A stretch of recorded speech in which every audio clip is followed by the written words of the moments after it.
Isang magandang araw mga kaibigan! Narito na naman po si Shenshen TV na magbabahagi sa inyo tungkol sa kwento ng pag-ibig. Pero kung bago ka pa lamang sa aking YouTube channel, paki-like lang po ng ating video, paki-click na rin ang subscribe button at ganon din ang bell icon para lagi kayong updated sa mga paparating ko pang mga uploads. Chapter 9. Maaga akong nagising para maghanda sa pagpunta namin ni Shanin sa Ilocos. And as Shanin said, sa Ilocos Norte daw ito nagpunta. We will commute papunta doon. Hindi rin naman kasi namin alam kung paano pumunta doon. So, magpapatulong na lamang din kaming dalawa para makita na rin namin si Jabinel at kung ano nga talaga ang pinunta niya doon. Mga bandang 3:00 ng madaling araw ako nagising. At ngayon ay hinihintay ko na lamang din na dumating si Shanin. Kanina pa ako kinakabahan. Hindi ko naman kasi alam kung tama o totoo ba talaga yung sinasabi ni Jabinel na sa Ilocos pupunta. Gayong nagdahilan pa siya na ako ang hinihintay niya. See, doon pa lang, micro na siya. In short, sinungaling, manloloko. Ayoko munang mag-judge. Ayokong isipin na ganun nga siya. Pero doon pa lang nagpapahiwatig na niyang niloloko niya ako. Tama nga si Shanin. Tama rin kaya siyang itigil ko na kung anong merong namamagitan sa aming dalawa. Dahil sa huli, ako pa rin ang masasaktan. Pero paano kung mahal ko pa rin siya? Ang gulo ko. Nagtatalo ang puso at isip ko. Ano nga ba ang dapat na mas pairalin ko? Nalilito na ako, pero mas kailangan ko ng kasagutan. Kaya kailangan bigyan ko yon. Kasi kasagutan na siyang magliliwanag sa kung anong gumugulo sa isip ko. As I heard doorbell from the outside, tumayo na ako at kinuha ko na yung bag ko na dadalhin. Pagbukas ko naman ng pinto, ay nakita ko si Shanin sa labas ng gate. I locked the door at tumungo na sa gate. Napansin ko naman ang kotse sa likod niya. You drive? I asked. Mabilis naman niya akong inilingan. Hindi si Leandro yan, aniya. Saka binaba naman ni Leandro ang salamin ng kotse niya, saka kumaway ito sa akin. Ganon din naman ang ginawa ko. Ihahatid lang tayo ni Leandro sa bus station. May trabaho yan. Ginising ko nga lang para magpahatid aniya pa. Napatango na lamang din ako sa kanya. Sumakay na rin naman ako sa loob ng kotse nila. Napahugot na lamang din naman ako ng malalim na hininga. Eto na talaga. Meron man o wala na Jabinel akong makikita doon. At least, sinubukan ko siyang hanapin. Sinubukan ko ring hanapin yung tamang landas para sa amin. Mukhang lumiliko si Jabinel. At ayokong mangyari yon. Princess, bakit hindi mo alam na nasa Ilocos siyang boyfriend mo? Tanong naman sa akin ni Leandro. Napakibit balikat na lamang din naman ako. Hindi naman niya kasi sinasabi Umalis siya nang walang paalam. Alam mo Han, sinabi ko na dyan kay Pao na baka niloloko lang siya ni Jabinel. At saka, kung related man yung sa work niya, sasabihin niya yun sa'yo, hindi ba? Pero, bakit hindi? May tinatago nga ba sa'yo? Ani pa ni Shanin. Hindi ko alam. Wala akong maisasagot sa inyo dahil hindi ko alam kung anong tumatakbo ngayon sa utak ni Jabinel. Kaya nga gusto ko makasiguro na nandoon nga siya sa Ilocos. Kung tama nga ba ang hinala natin? Na, tanong pa ni Shanin. Na baka hindi na ako. Natahimik naman kami sa loob ng sasakyan. Masakit isipin at hindi ko kakayanin kung totoo man ang lahat ng yon. He doesn't reply to my calls and texts. Ano ba kasing ginagawa niya ngayon? Nakakatanga lang. Nakakaboring lang na maghintay kung babalik pa siya pero nandito pa rin ako naghihintay. Open na open pa rin sa kanya. Nang dahil sa isang halik, itinigil niya ang lahat. Pati ba ang relasyon namin tatapusin na niya? Mga ilang saglit lang nang makarating na kami sa bus station. Nalula lang din kami sa dami ng tao na pauwi ng kani-kanilang probinsya. Tapos nalaman pa namin na mamayang alas 8 pa ng umaga daw ang open muli ang bilihan ng tiket papuntang Ilocos. Kaurat naman, no? Maghihintay pa ba kayo dito? Tanong naman ni Leandro. Han, pwedeng hatid mo na lang kami? Pagpapakyut pa ni Shanine.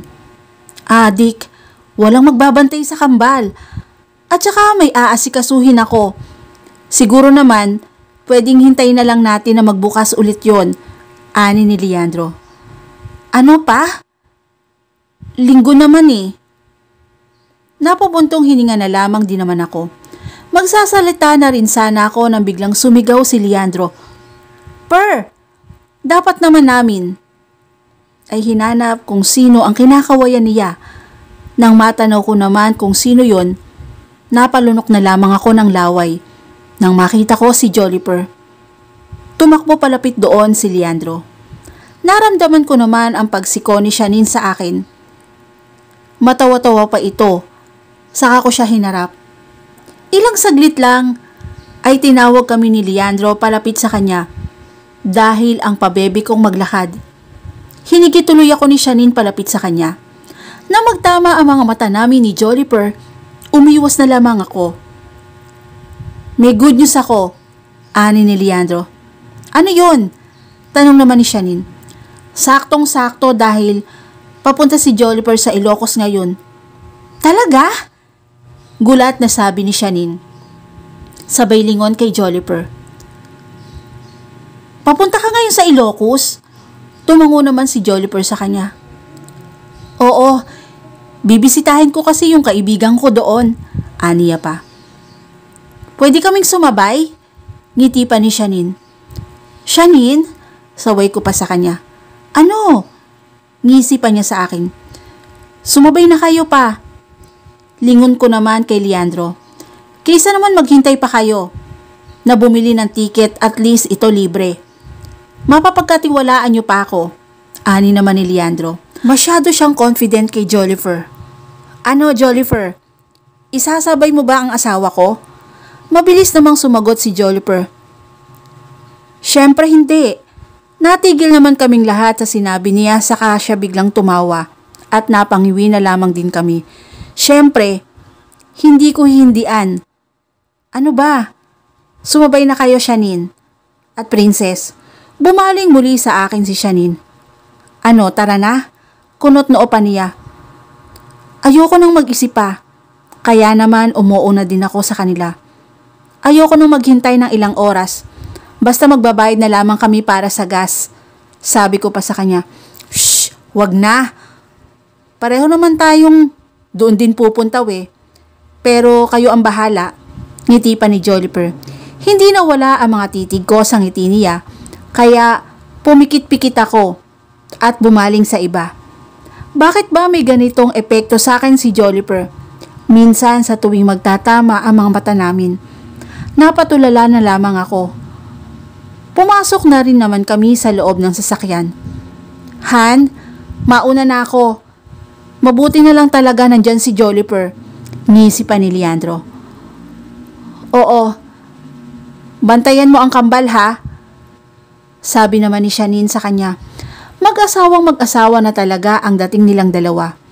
Napansin ko naman sa rear view ay nakatingin si Joliper sa akin. Kaya naman, iniangat ko ang kilay ko.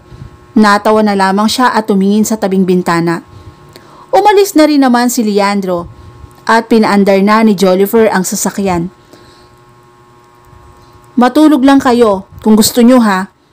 Mahaba-haba ang biyahe natin, ani ni Joliper. Salamat Joliper ha, sa pagpayag, ani ni Shanine. Wala yon. Asawa ni Leandro? Ngisi pa niya. Ano palang gagawin nyo sa Ilocos? Tanong naman niya. Mabuti pa. Si Princess na lamang ang tanungin mo. Siko pa ni Shanine sa akin. Inirapan ko naman siya pero nang mapatingin ako sa harapan, mukhang naghihintay din siya ng sagot ko. Sabi kasi ni Shanine sa Ilocos daw si Jabinel. Sagot ko naman sa kanya, "Oh, bakit daw? Hindi mo alam?" Ngisi pa nito. Umiling naman ako. Ewan ko ba? Ako, Princess, ayaw mo ba sa akin mapunta ka? Nakita ko ang mga ngiti niya. Kakaiba. At may pinapahiwatig talaga pero pinipili ko na lamang na umiwas ng titig at hindi sinagot ang tanong niya. Nakatingin lang din ako sa gilid sa bintana. Madilim pa ang paligid at hindi pa sumisikat ang araw. At hanggang ngayon ay wala pa rin akong idea kung saan hahanapin si Jabinel. Papikit na sana ako ng mga mata ko nang maramdaman kong huminto ang sasakyan. Nang tignan ko naman ang dalawa kong kasama, tinuro ni Shanine si Joliper na nakatingin ayon sa akin. Dito ka sa harap ko para naman may kausap ako. Okay na ako dito. Princess, dali na.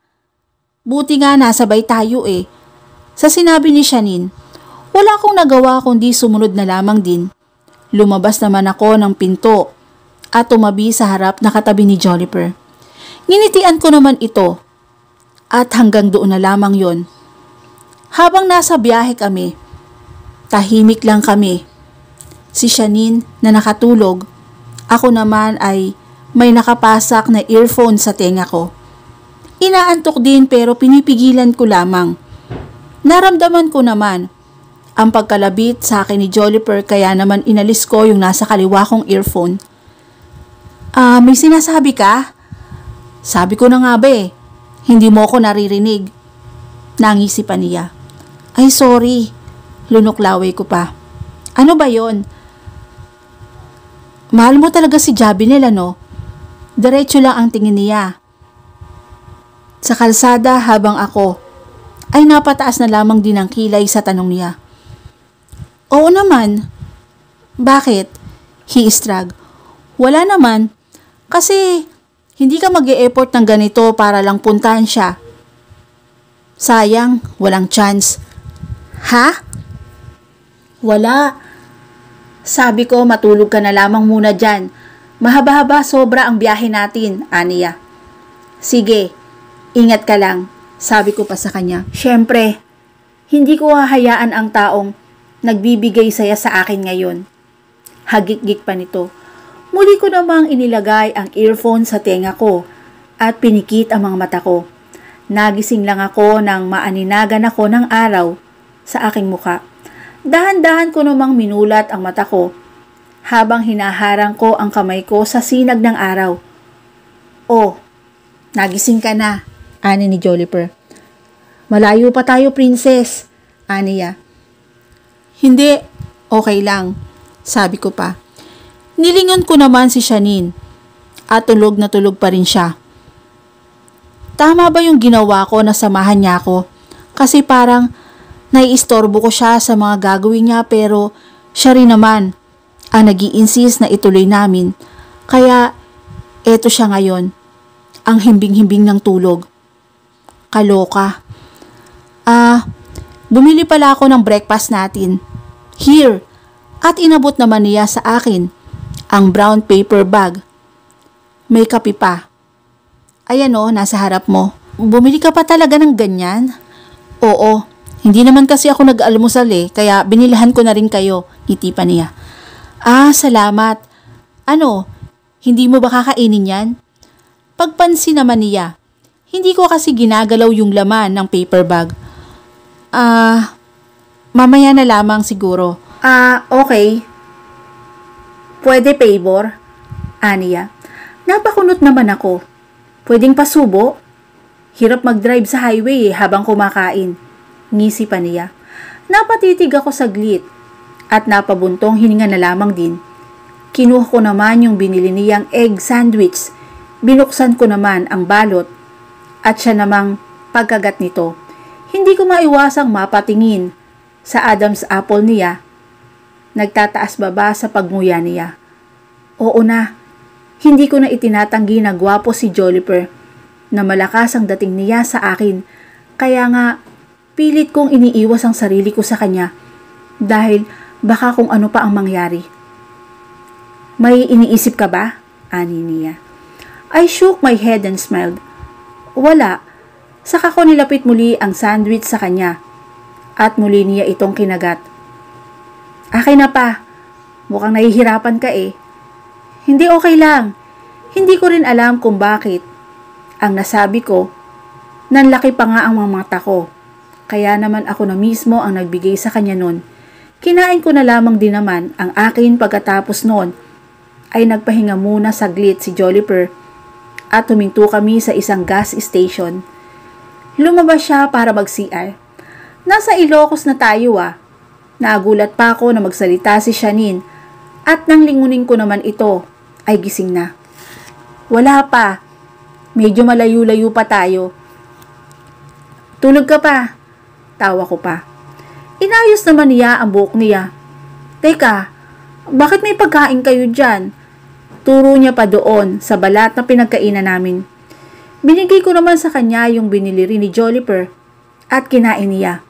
Gutom din pala ang isang to. Nasaan na nga pala yon? Nag-CR lang. Nangangalay na daw siya eh. Tsaka, mamaya, unti babiyahin na ulit tayo. Sabi ko pa sa kanya. Anong pinag-uusapan nyo? Agad niyang tanong na kinataas ng kilay ko. Anong usap? Wala naman ah. Sabi ko pa. Masyadong mahaba ang biyahe natin para wala kayong pag-usapan. Wala naman talaga Namimilit pa kasi. Sus! Aminin mo nga sa akin, may gusto ka ba kay Joliper? Oo, at meron lang ang sagot. Saka ko siya binatukan. Di seryoso na. Gusto mo ba talaga siya? Gusto? Napakibit-balikat naman ako. Ewan ko sa'yo, Shanine. At dito na po nagtatapos ang chapter 9 ng aking kwento. Muli po, maraming salamat po and God bless all.